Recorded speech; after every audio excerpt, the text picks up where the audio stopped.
kefrustasian itu terbagi. Frustasi itu bisa terbagi. Kalau Anda merasa bahwa Anda tetap melakukan hal-hal secara baik dan itu adalah tugas misalnya ilmuwan, maka akan frustasi juga orang yang menyerang Anda gitu, ya kan?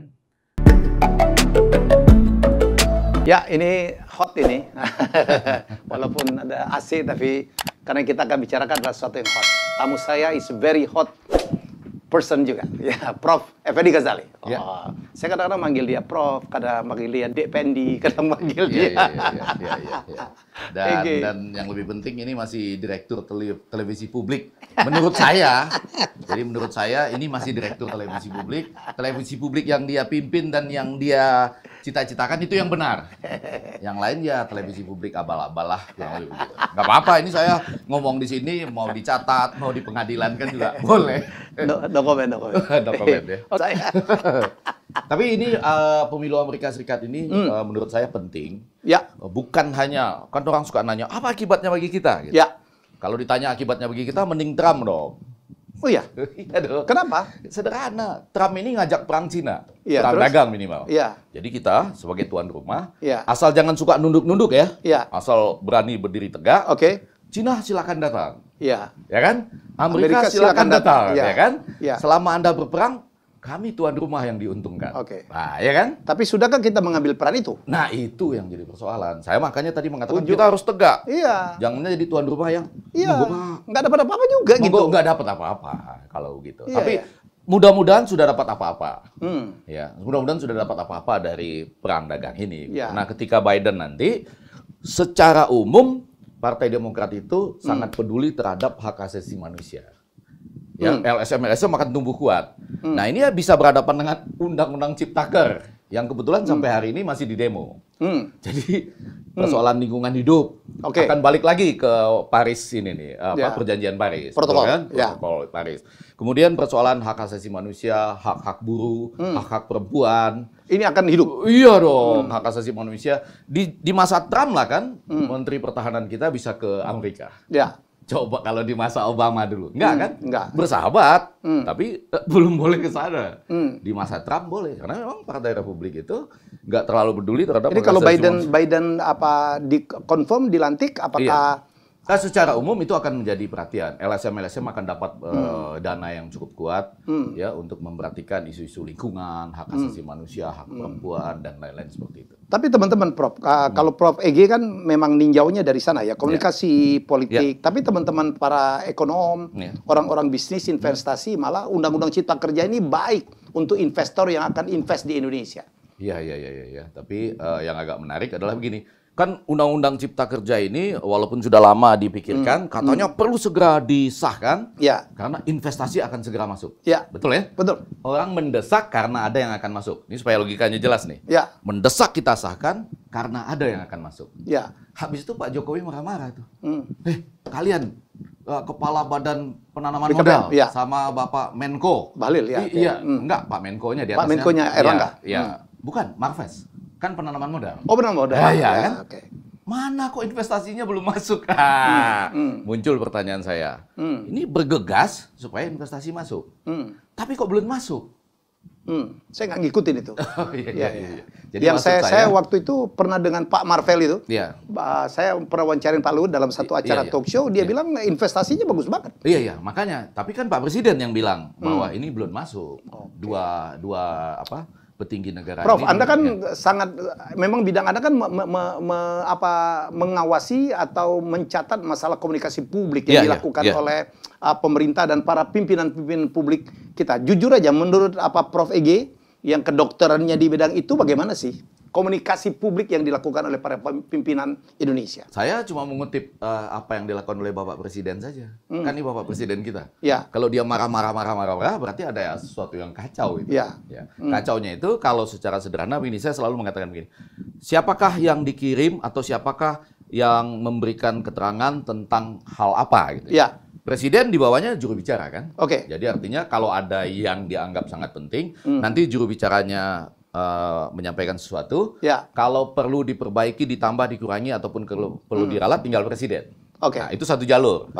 Ini jalur yang lain yang lebih menarik adalah sekarang ini ada jalur para tenaga ahli utama. Sebetulnya koordinatornya Pak Muldoko, KSP. KSP. Nah, itu mestinya harus koordinasi dengan Menteri Komunikasi. Terkait. Ya, Enggak, yang terkait itu iya, okay. Komunikasi dan Informatika. Kominfo. Kecuali Menteri ini cuma ngurus informatika. Kan harusnya ngurusnya di depannya komunikasi. Ya. Atau kalau mau nanti dibalik, Menteri Informatika dan kadang-kadang komunikasi, misalnya gitu. Karena dia bukan Menteri Informasi, Bos. Menteri Informatika. Informatika tidak sama dengan informasi. Enggak, di depannya masih ada komunikasi. Hati-hati loh Bapak. Ya memang. Menteri Komunikasi dan Informatika. Jadi kecuali dibalik nih, Menteri Informatika dan kadang-kadang komunikasi. Ya. Itu menurut Anda salah nggak informatika Enggak, atau bukan. mestinya informasi? Enggak, Menteri Karena dulu kan adanya Depen kan? Enggak, dulu Menteri, itu Depen. Menteri Komunikasi dan Informatika Oke. itu sudah benar. Udah Nah, benar. Udah benar. Jadi mereka berkoordinasi dengan Kepala Staf Kepresidenan, Kantor Kepresidenan, itu Bapak Muldoko. Nah, dalam koordinasi itu maka teman-teman kita tenaga ahli utama ini yang dikirim kemana-mana satu suara dengan Komunikasi dan Informatika. Gitu. Jangan yang ini bicara ini, itu, dan itu. Nanti Menteri Komunikasinya cuma bilang, kalau pemerintah bilang hoax, hoax gitu. Ya kan? Jangan dong. Iya kan? Jadi itu nggak bisa seperti itu, harus ada koordinasi itu. Nah, ketika Menteri Komunikasi dan teman-teman staf tenaga ahli utama namanya ya, bersama KSP ini, misalnya ada satu hal yang perlu diperbaiki atau ditambah, itu Menko yang akan bicara. Ya kan? Jadi jangan juga ini belum bicara, Menko udah bicara ya. Menko tuh disimpan memang ketika misalnya ada sesuatu yang perlu dipertegas, diperbaiki. Jadi aturannya itu sudah ada. Pada momen-momen tertentu kita rindu juru bicara. Dulu yang kalau mau kembali, menurut saya yang paling bagus pada waktu itu memiliki juru bicara itu periode pertama dari masa Pak SBY. Betul ya? Ada dalam negeri dan ada luar negeri. Itu waktu itu ada Andi Malarangeng dan Dino Patijalal. Dino Patijalal dan ada satu lagi siapa tuh Sparingga? Oh, Daniel Sparingga. Kedua ya? Itu kedua ya? Iya, rasanya periode kedua atau mungkin di dalam itu. Tapi dua juru bicara ini yang secara khusus ya. Kalau periode kedua ada Julian Pasa. Julian Pasa ya. Dan Helen Daniel bukan Daniel Helen ya. Sparingga penyanyi, Bos. Satu saudara itu ya, Sparingga. Sparingga. Iya. Di mana orang-orang itu ya? Ya, orang-orang itu yang satu jadi kepala departemen politik ya di Universitas Indonesia, Julian Adrian Palsa. Jadi Prof. EG merindukan ya juru bicaranya efektif. Ya? Oh iya. Dua itu menurut saya efektif. Ya. Agak jarang kan mereka diperbaiki oleh Pak SBY ya. Ya. Ya memang berarti mereka efektif dong. Dan koordinasi. Dan koordinasi. Koordinasi. Dan mereka berdua itu saya mencatat sekali mereka berdua ini termasuk cukup rajin buat mengajak suara-suara yang lantang, yang mengkritik untuk datang juga bersilaturahmi dengan Presiden. Betul. Setiap puasa kita diajak, walaupun dulu Republik Mimpi itu kami yang paling keras, ya kan, termasuk yang paling keras dengan cara-cara yang dengan komedi, satir, satir. Tapi kami diundang. Iya. Setiap Ramadan itu kita ketemu dengan Bapak Presiden SBY. Selalu ada undangannya. Itu yang tidak ada lagi sekarang ya. Jadi fungsi kalau mau menjawab itu adalah fungsi juru bicara yang kemudian berkoordinasi juga untuk mengajak semua pihak dalam sebuah open system gitu ya, sistem yang terbuka gitu ya. Kalau Anda menjawab apakah sekarang tidak ada? Iya, saya berteman baik dengan Pak Jokowi waktu beliau masih di Solo. Ya. Tapi sampai saat ini mungkin yang lain-lain sudah ya, tapi orang-orang seperti saya memang belum diajak untuk ketemu di istana. Enggak. Disuruh selesaikan profesornya dulu kali. Iya betul, setuju. Saya rasa begitu. Enggak apa-apa juga. Kalau kita kan bukan orang yang minta diajak-ajak untuk sana. Kita dengan sangat santai. Ya, Prof, dari luar juga bisa memberikan masukan. Asal tahu aja bahwa channel Helmi Bicara saya buat dalam rangka keprihatinan itu. Karena tiba-tiba saya lihat para pimpinan kita, pimpinan publik kita, itu ngomongnya itu yang tidak seharusnya disampaikan.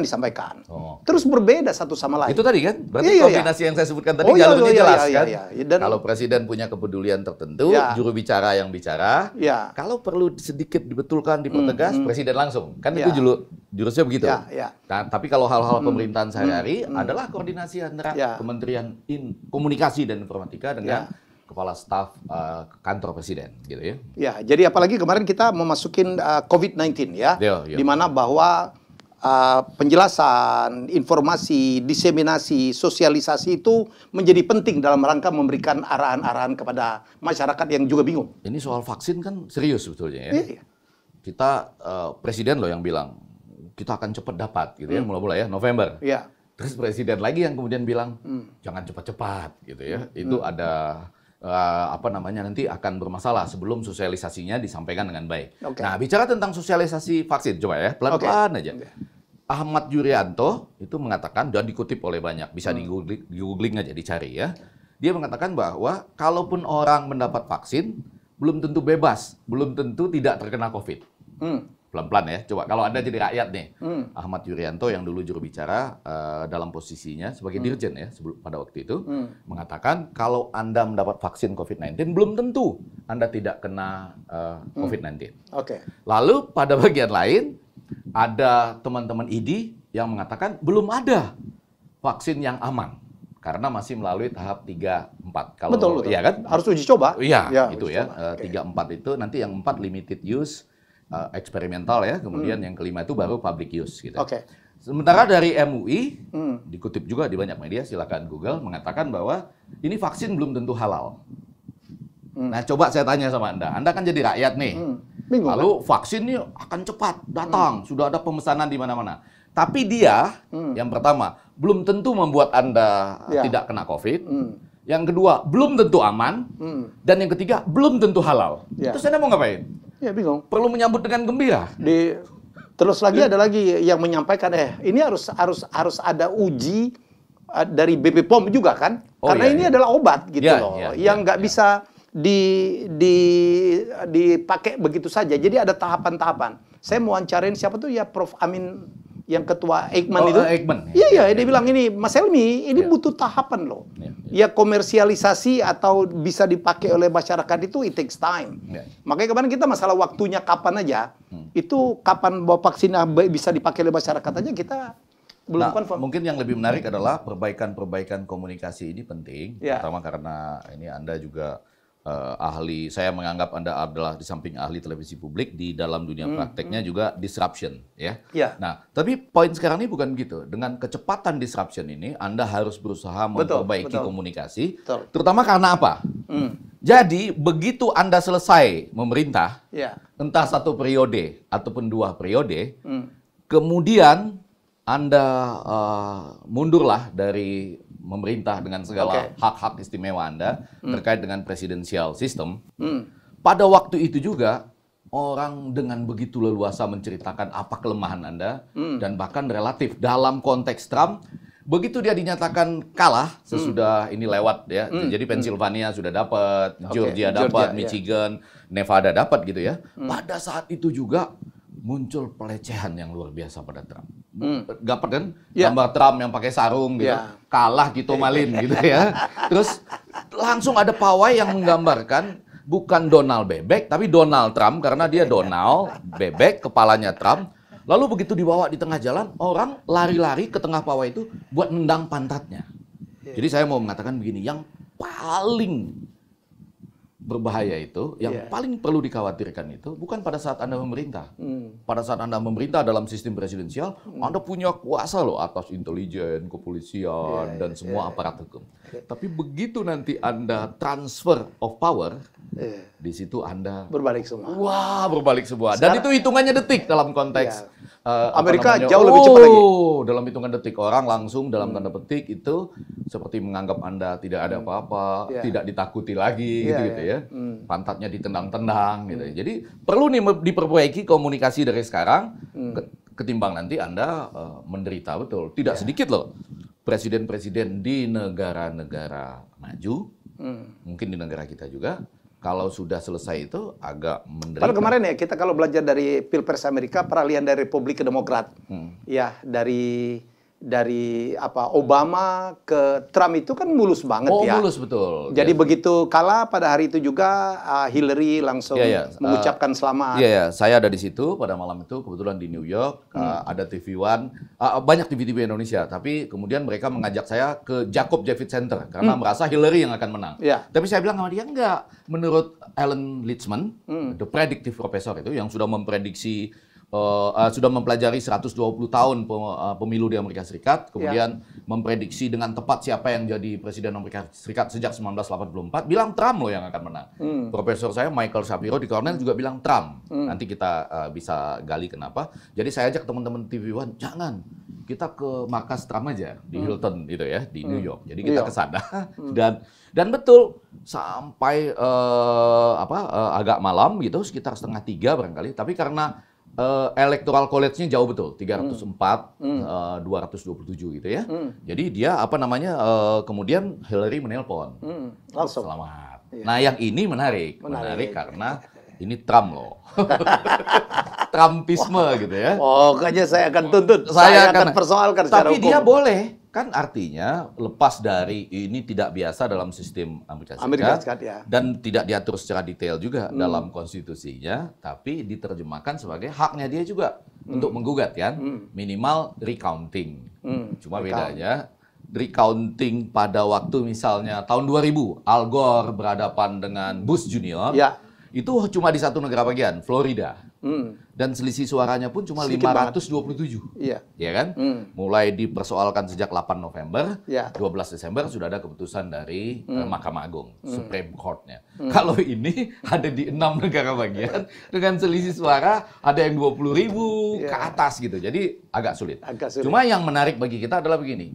Lepas dari di sana masih ada Trumpisme itu berhasil loh, Helmi. Trumpisme itu, jadi aliran Trump itu berhasil karena pada pemilu 2016 dia cuma dapat sekitar 62 juta suara. Sekarang naik loh, jadi sekitar 72 juta lebih. Jadi artinya apa? Artinya Trumpismenya naik. Cuma Biden memecahkan rekor. Memecahkan rekor yang waktu itu Obama cuma 69,4 juta suara yang dia dapat. Sekarang 77 lebih. 77 lebih. Nah, jadi artinya ini memecahkan rekor, Trumpismenya naik, cuma ada kerinduan terhadap sesuatu yang lain yang lebih naik. Lepas dari itu, bangsa Amerika percaya IT-nya. Nah, ini kata kunci penting. Beda sama Indonesia. Oh, beda benar. Karena gini, pada waktu dulu atau bahkan saya sendiri masih belum tahu servernya IT pemilu kita itu ada di mana gitu ya. Lalu jadi kalau bicara ilmu algoritma mengatakan begini. Ketika orang akan ikut pemilu, baik partai politik maupun kandidat, mereka pelan-pelan ya, ada 3 sama-sama. Sama-sama tahu servernya ada di mana, sama-sama tahu teknologi informasinya apa. Yang ketiga yang lebih penting, sama-sama tahu bagaimana mencegah supaya itu tidak bisa diinterfere atau tidak bisa dilakukan pengacauan-pengacauan untuk kepentingan tertentu. Jadi 3 sama-sama ini penting. Sama-sama tahu servernya di mana, sama-sama tahu sistemnya apa atau siapa yang mengelola, dan sama-sama tahu bagaimana mencegah supaya tidak terjadi penyalahgunaan. Tidak bisa sama-sama tidak tahu dan hanya mempercayakan pada satu lembaga. Dulu ingat ya, ada yang melakukan tweet tertentu misalnya ya kan, bahwa ini adanya di tempat ini gitu ya. Lalu itu melanggar ITE jadinya ya kan. Jadi ini yang penting gitu. Ini yang penting IT-nya itu, dan itu sekarang jawabannya sudah ada. Blockchain namanya. Ya, itu dipakai di mana-mana. Nggak ada yang istimewa dengan pemilu serentak kita sebetulnya. Amerika Serikat yang dilakukan sekarang ini kan serentak itu, yaitu ada pemilihan presiden, ada pemilihan gubernur, ada senat, sepertiga senat, seluruh DPR pusat, lalu ada senat daerah, ada itu DPR daerah, ada high dan low chamber di daerah, kemudian bahkan ada pertanyaan-pertanyaan atau pemilihan pejabat-pejabat daerah. Jadi kertas suaranya panjang itu, panjang. Kalau kemarin kita milih 5 tuh masih nggak ada apa-apanya. Masih nggak ada apa-apanya. Yang ada apa-apanya adalah pemilihan kita itu kemudian harus dihitung dan disalin-salin angkanya sampai 72 kali. Dan itu membunuh betul gitu. Harusnya. Dan kemungkinan penyimpangannya banyak. Wah, kan orang terfokus pada pemilu presiden. Sesudah itu katanya sulit. Jadi hasil itu mestinya sesudah diperoleh hasil pemilu presiden kan di Indonesia paling gampang. Tinggal 1 atau 2, 1 atau 2, 1 atau 2 atau tidak sah. Tapi di bawahnya gila ya. Iya, tapi maksudnya harusnya hasilnya itu cuma difoto gini, cek gitu. Masuk semua. Terus dinaikkan ke blockchain sistem itu. Dia akan tersimpan sebagai satu asli, yang asli bisa di backup dengan 2 atau 3 server. Tapi kemudian begitu orang memalsukan ini dengan sistem blockchain, dia akan tercatat sebagai palsu 1, palsu 2, palsu 3 sampai palsu 2000 misalnya. Jadi itu kan mudah sekali. Jadi kalaupun Anda belum mau voting elektronik, kan alatnya di Amerika sederhana betul. Satu koper doang, cetak, dibuka, nanti ditutup lagi gitu ya. Nah, kalau belum bisa sampai ke voting elektronik, itu aja rekapitulasi elektronik. Yang itu tadi, sistemnya difoto saja, tidak usah disalin 72 kali. Tapi yang penting dia langsung naik ke sistem blockchain. Nah, itu yang menjadi masalah pada waktu pemilu serentak kemarin. Dan di Amerika nggak ada quick count ya, Prof? Di Amerika tidak ada quick count. Ini yang menarik. Karena real count-nya sudah quick. Jadi nggak perlu ada quick count. Saya mau nunjukkan ada masalah serius dengan quick count di Indonesia. Hanya ini nggak tahu partai-partai atau kandidat ini apakah sudah bersetuju saja atau kurang kritis begini. Quick count itu antara lain mempersyaratkan bahwa field researcher-nya atau field worker-nya, jadi teman-teman yang bekerja di lapangan itu betul-betul terpisah satu sama lain. Maksudnya pelan-pelan gini. Jadi kalau misalnya ada 10 lembaga quick count, idealnya pekerja lapangan mereka tidak overlapping. Ya kan? Ya. Karena kalau overlapping sudah sampai angka 70-80%, bahaya itu. Ada satu orang yang bisa ngatur semua itu nanti. Ya kan? Nah, di tanah air kita, kemarin itu, di pemilu serentak yang terakhir, banyak foto-foto yang memperlihatkan mereka bekerja bersama. Bekerja bersama itu, lihatlah kami bekerja bersama-sama gitu. Dari lembaga quick count ini dan ini. Maksud saya, itu kan nggak bisa. Harusnya itu betul-betul terpisah. Karena kalau sampai 80%, bisa digendaliin dong. Satu orang mengirim untuk beberapa lembaga quick count. Nah, apa jalan keluarnya? Harusnya peserta pemilu, baik partai apalagi kandidat presiden, menanyakan kepada KPU. Ini berdasarkan Undang-Undang Keterbukaan Informasi Publik misalnya, atau berdasarkan Undang-Undang Pemilu kita, kami minta KTP field worker dari masing-masing lembaga quick count ini. Apakah overlapping atau tidak? Gitu.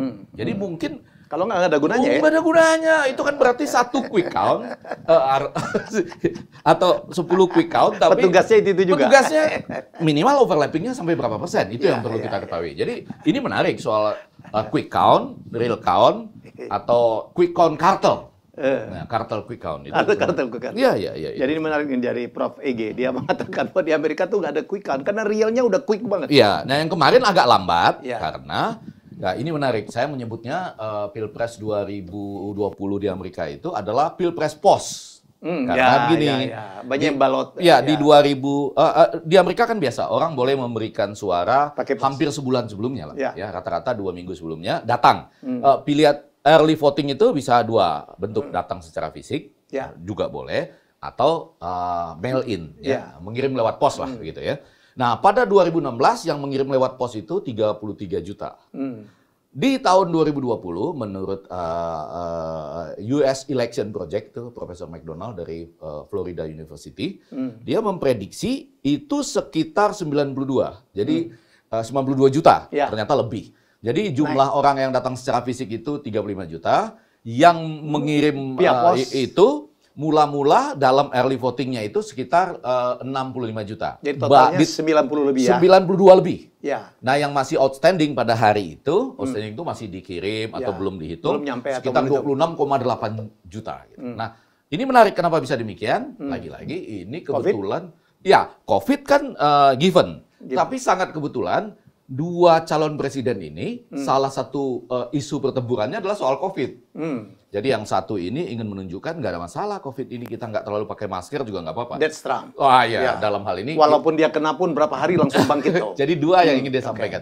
Dalam hal ini apapun alasannya Presiden Jokowi jauh lebih baik ya, tetap disiplin menggunakan masker. Kalau Trump nggak. Dan Biden itu memang mengatakan bahwa silakan pakai mail in atau pakai early voting ya. Iya, jadi pertama saya mau begini dulu. Yang pertama bagaimana Trump ini melawan soal penggunaan masker itu.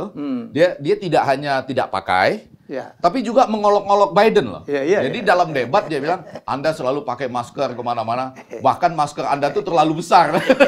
Untuk menutupin muka Anda yang banyak operasi itu ya. Ada terlalu besar maskernya gitu ya. Lalu begitu dia kena COVID pun, dia ingin menunjukkan perlawanan. Di dalam pun dia jalan keluar pakai mobilnya melambai-melambai, yang itu dianggap membahayakan orang-orang di dalam mobilnya. Lalu 3 hari pun dia udah keluar di mana-mana. Walaupun banyak orang yang kena ya, disebut super spreader gitu loh orang. Nah, di sisi lain betul sekali. Justru Biden pada hari-hari ini kurang lebih seperti pesan ibu di Indonesia. Menjaga jarak, menggunakan masker, dan menjauhi kerumunan. Untuk menjauhi kerumunan, kirimkanlah melalui mail-in ballots. Cuma mereka tidak menduga kiriman pemilihan suara melalui pos ini jumlahnya di atas, saya rasa di atas 92 juta. Dan sangat favorable untuk Biden ya. Karena kita buat kayak Arizona, Georgia, Pennsylvania, gitu kan di awal-awal kan leading untuk Trump kan. Jadi begitu bailout-nya datang. Tapi itu strategi. Jadi strategi algoritma. Maksudnya begini, kalau Anda Trump, kan Anda nggak mungkin tidak mengetahui Alan Lichtman, the predictive professor, sudah bilang Anda kalah.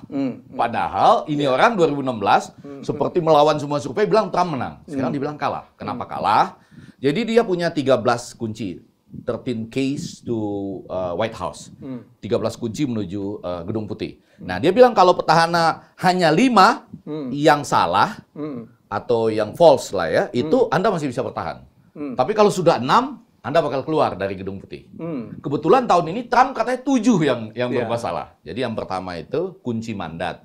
Dalam pemilihan sela 2018, Republikannya mengalami kekalahan.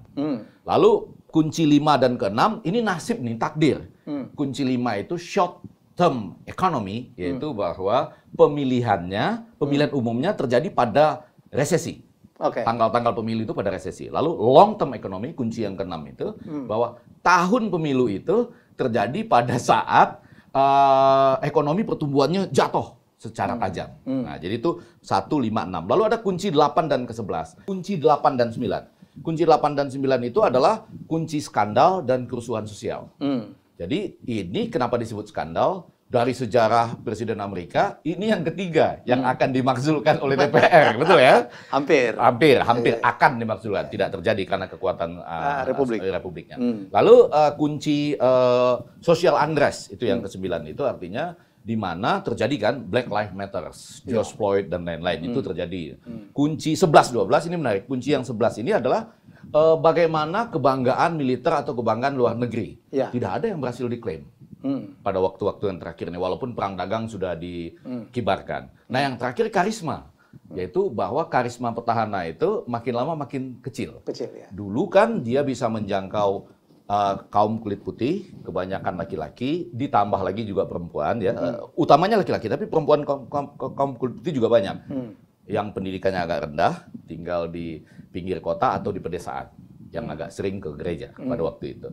Nah, sekarang kelompok laki-lakinya yang agak banyak meninggalkan dia, katanya gitu ya. Yang kelompok perempuannya masih 50-50. Jadi artinya makin terbatas, walaupun yang menarik ketika dinyatakan makin terbatas, tapi jumlahnya naik kan dari 62 juta jadi 72 juta, Trumpismenya itu gitu. Overall memang pemilih lebih banyak daripada 4 tahun yang lalu ya? Wah, ini memecahkan rekor dalam sejarah Amerika Serikat. Tahun 1908, tingkat partisipasi itu 65,1%. Ini diperkirakan sekitar 66,1. Jadi memecahkan rekor sejak tahun 1908. Jadi kalau Trump kalah ini banyak sekali yang hal-hal yang dipecahkan ya.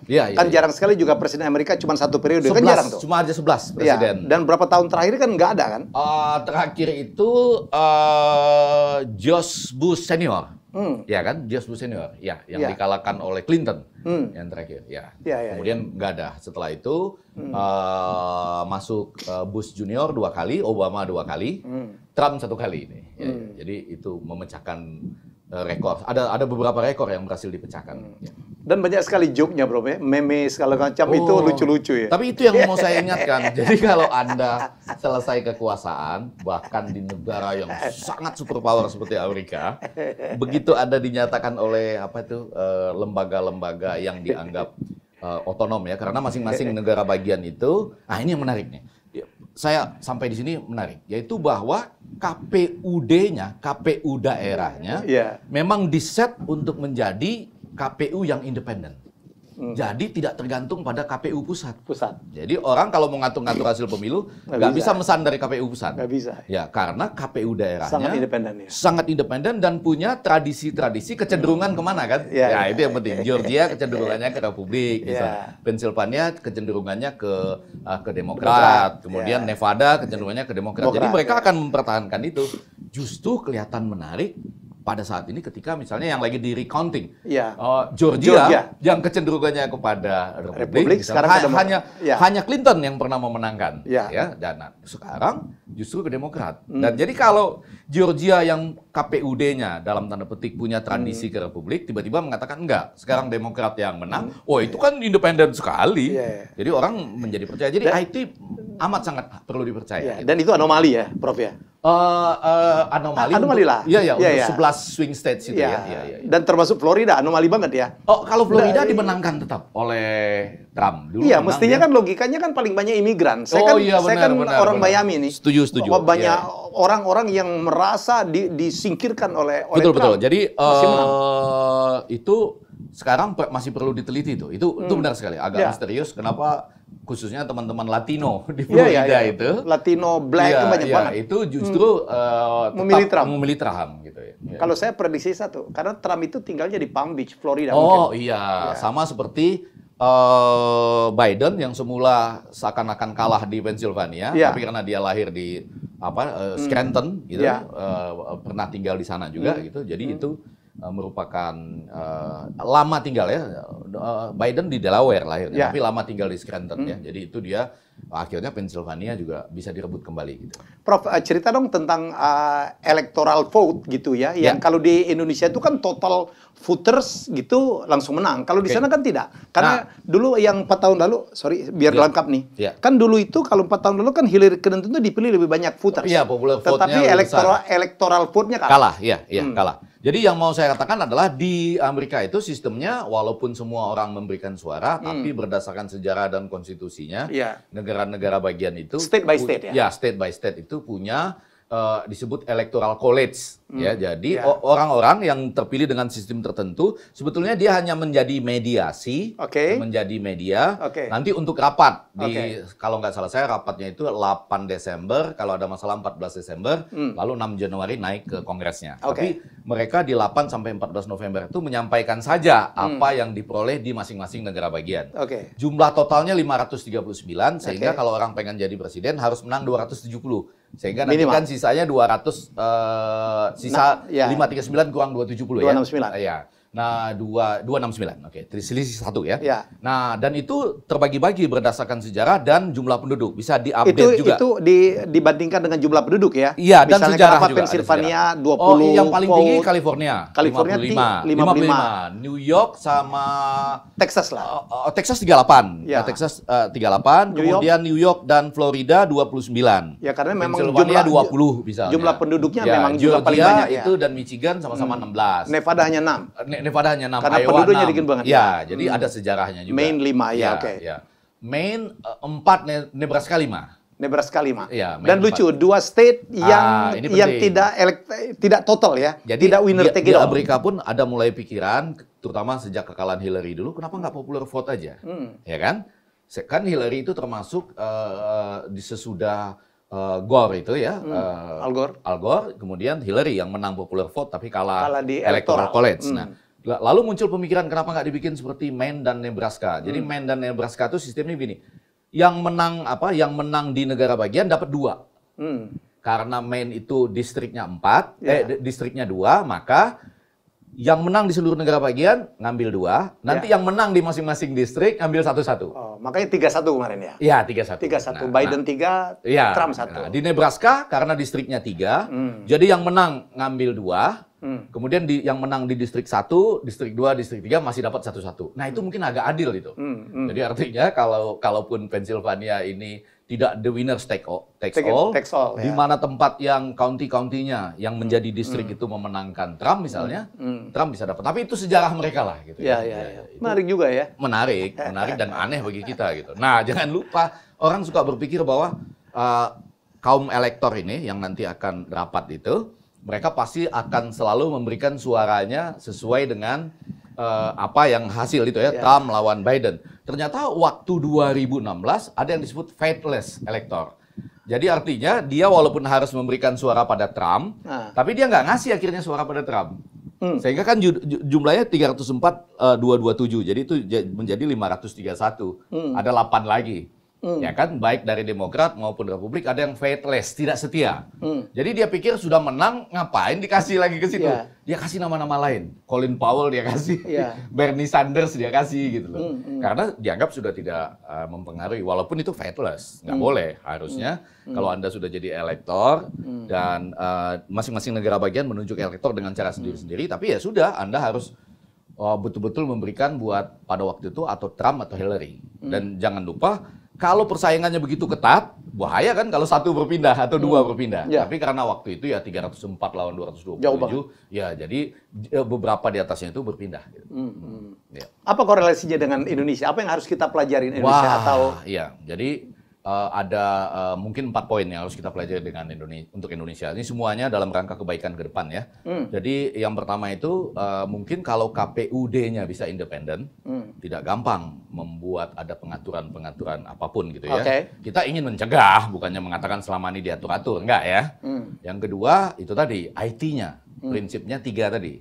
Ya, 2A itu semua sama-sama tahu servernya di mana, 2B semua sama-sama tahu sistemnya apa dan siapa pengelolanya.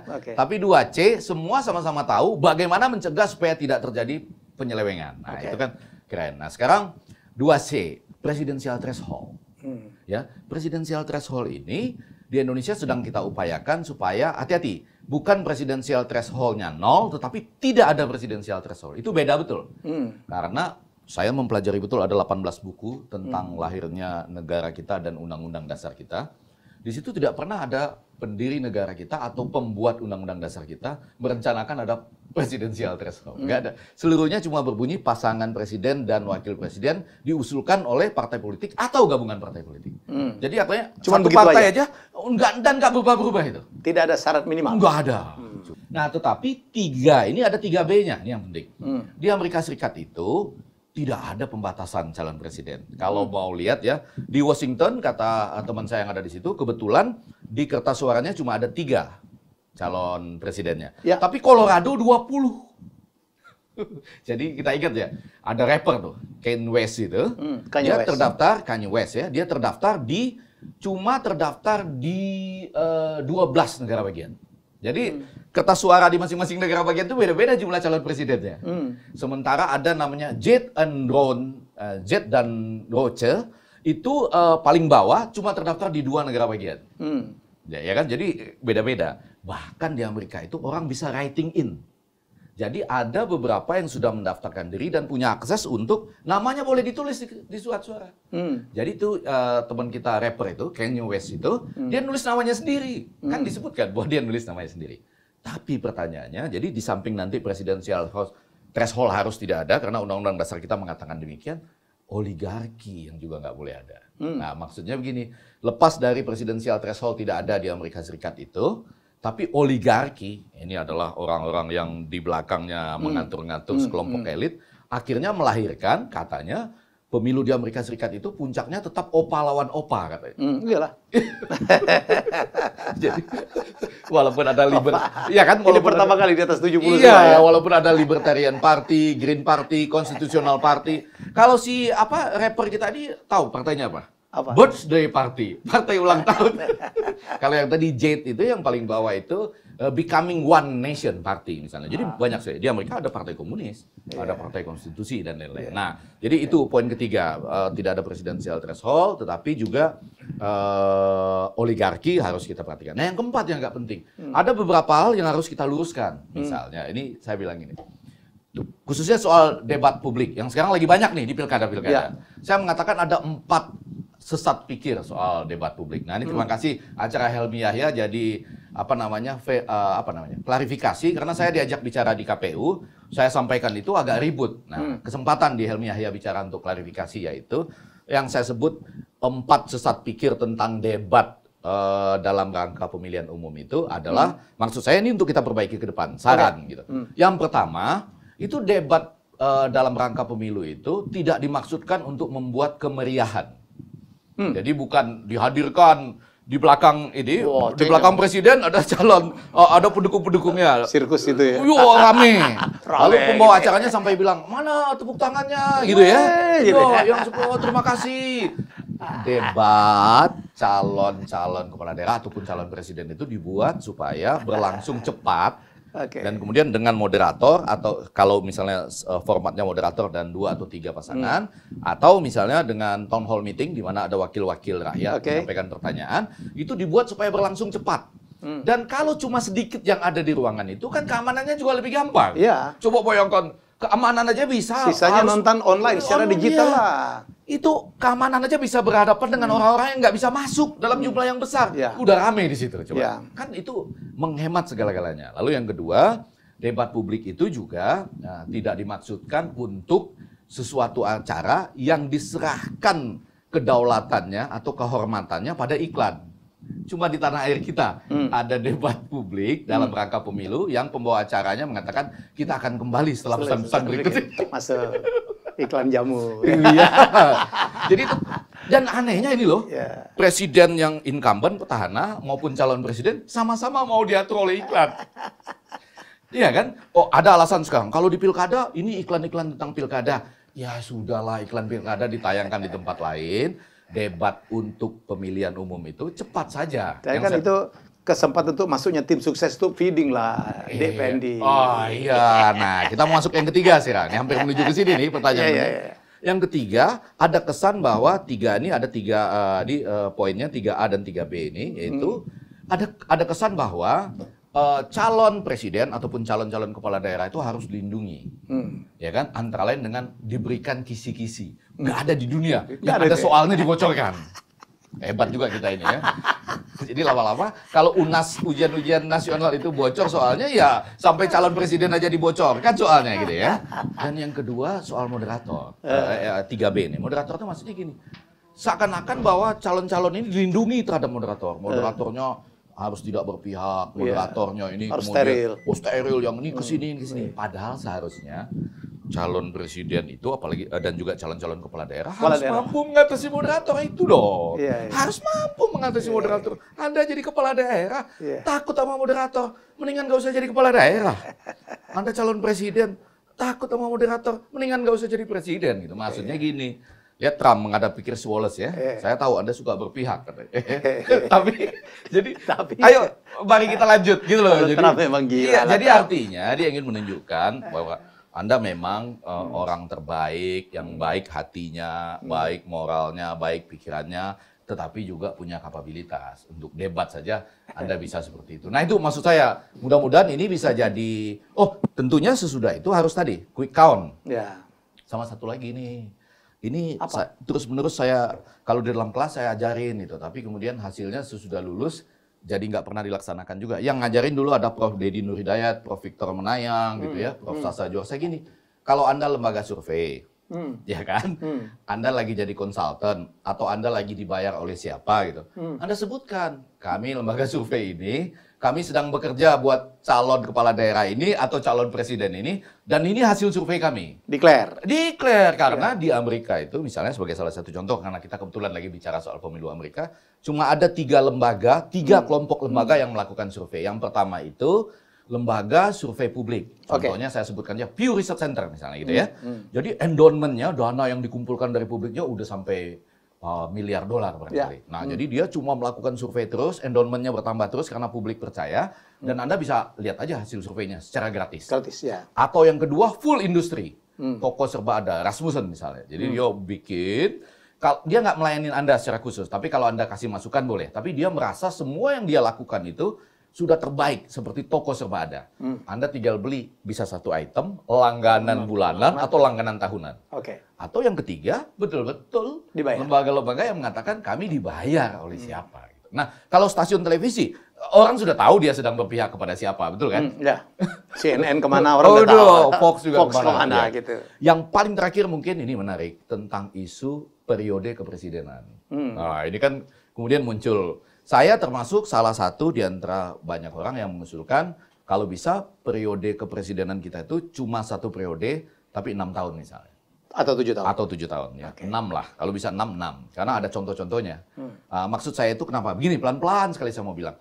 Kalau kita itu selama ini 2 kali 5, dia punya 2 kekurangan. Tapi salah satu kekurangannya adalah katanya orang untuk menjadi presiden itu minimal belajar 1 tahun. Jadi di tahun pertama belajar. Oke. Pak Jokowi pernah saya nonton di televisi mengatakan buat jadi wali kota saja belajarnya 1,5 tahun. Ya tapi untuk presiden karena sudah pernah wali kota dan sudah pernah itu jadi 1 tahun lah. Nanti bekerja sungguh-sungguh sebagai presiden di tahun kedua dan tahun ketiga. Tahun keempat bersiap sudah mulai lagi berpikir bagaimana to be re-elected atau bagaimana terpilih kembali. Jadi relatif 2 tahun katanya yang bekerja. Apalagi 2024, ini lebih kacau lagi. Sekarang saja sudah banyak survei-survei elektabilitas. Ya kan? Yang naik turun. Padahal belum 1 tahun Pak Jokowi. Ada yang menteri udah nyalon ya? Bukan nyalon, maksudnya udah woro-woro. Nah, jadi itu. Nah, pertanyaan selanjutnya adalah ketika di tahun ketiga atau keempat itu sudah mulai ada pemikiran buat pemilihan kembali, terjadi ketidakadilan. Penantang posisinya berbeda dengan petahana. Penantang ini, petahana masih boleh ke rumah ibadah, ke sekolah, ke tempat-tempat umum, setidaknya buat meresmikan. Ya kan? Karena berkampanye sepanjang pemerintah. Yang lain kan nggak boleh. Nggak bisa. Ya, jadi ada keterbatasan yang kurang fair. Nah, kalau dia memerintah, kenapa saya bilang 6 tahun? Filipina 6 tahun. 1 periode saja. Dengan sejarah, ada presiden yang ditembak dulu ya, terus kemudian calon presiden yang ditembak, lalu tidak sedikit presidennya yang dipenjara juga kan, ya kan? Nah Korea 1 periode 5 tahun, karena rata-rata presiden di Korea itu berakhir dengan korupsi, masuk penjara ya, bahkan dulu anak presiden yang jadi presiden juga akhirnya kena tuduhan korupsi. Jadi mereka belajar 1 periode 5 tahun atau 1 periode 6 tahun, gitu ya. Jadi, nah pertanyaannya, kenapa Amerika Serikat sendiri tetap 2 kali 4? Ada jawabannya, yaitu sistem medianya terbuka. Sejak orang mencalonkan diri di primary atau di caucus itu, media sudah mencatat semua kelemahan-kelemahannya dia dan menyampaikan secara terbuka.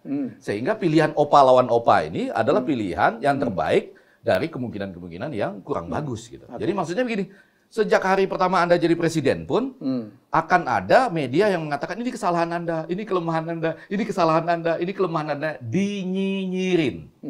Dan tidak langsung misalnya dia langsung dikriminalisasi atau dia langsung kena undang-undang ITE dan lain-lain. Coba Anda bayangkan ya, Fox dengan CNN itu pada hari-hari ini, Fox menayangkan siaran CNN, CNN menayangkan siaran Fox untuk saling ledek loh. Masuk dia di televisi sampai ngomong seperti itu, entah bagaimana ini segala macam. Jadi artinya kalau Anda mau 2 kali 5, sistem medianya harus hidup, harus benar-benar. Baru, apakah demokrasi di Amerika terbaik? Enggak juga. Mereka dikeluarkan kok dari daftar negara demokratis karena ada penyimpangan-penyimpangan. Tapi setidaknya ada sistem yang bekerja buat menjamin itu kalau Anda ingin 2 kali 4 tahun misalnya gitu. Terima kasih Prof. EG. Semoga kita bisa melanjutkan dengan dialog-dialog lain. Semoga kita banyak sekali bisa yang penting niat kita bahwa ini sama sekali tidak memojokkan seseorang atau institusi. Kita ingin Indonesia ini jauh lebih baik. Seperti Anda kan, Anda itu dulu ingin membuat TV publik yang jauh lebih baik, walaupun terpental. Ya, seperti saya juga memberikan saran-saran. Nggak dianggap pun saya tetap akan mencoba berbicara seperti ini gitu ya. Bahwa akan dibully, akan dilawan segala macam. Itu adalah keniscayaan di zaman media baru ini. Betul ya? Yang kita harus siap. Oh, bukan cuma siap. Kalau Profesor Shapiro itu mengatakan, dia yang paling salah satu yang mengatakan dulu, Trump ini berhasil sekali membangkitkan namanya antusiasme. Jadi kata dia, bukan soal Anda banyak akunnya, bukan soal, tapi antusiasmenya. Antusiasme untuk misalnya mendapatkan harapan ekonomi baru pada waktu itu ya. Sekarang berbalik, Biden yang dapat antusiasme untuk mendapatkan kepemimpinan yang lebih tenang, yang bisa mengatasi COVID, misalnya gitu ya. Nah, dalam konteks kita ingin saya katakan, antusiasme juga untuk mengatakan begini, saya berusaha melakukan apa yang saya bisa, dan kemudian kata Shapiro nih pelan-pelan, orang yang menyerang kita lama-lama bisa frustasi juga. Jadi kefrustasian itu terbagi, frustasi itu bisa terbagi. Kalau Anda merasa bahwa Anda tetap melakukan hal-hal secara baik dan itu adalah tugas misalnya ilmuwan, maka akan frustasi juga orang yang menyerang Anda gitu, ya kan? Sama-sama berbagi rasa frustasi lah gitu. Thank you Prof. EG. Sama-sama. Luar biasa, dan kita akan jumpa lagi dengan tamu-tamu lain dalam episode selanjutnya. Bye-bye.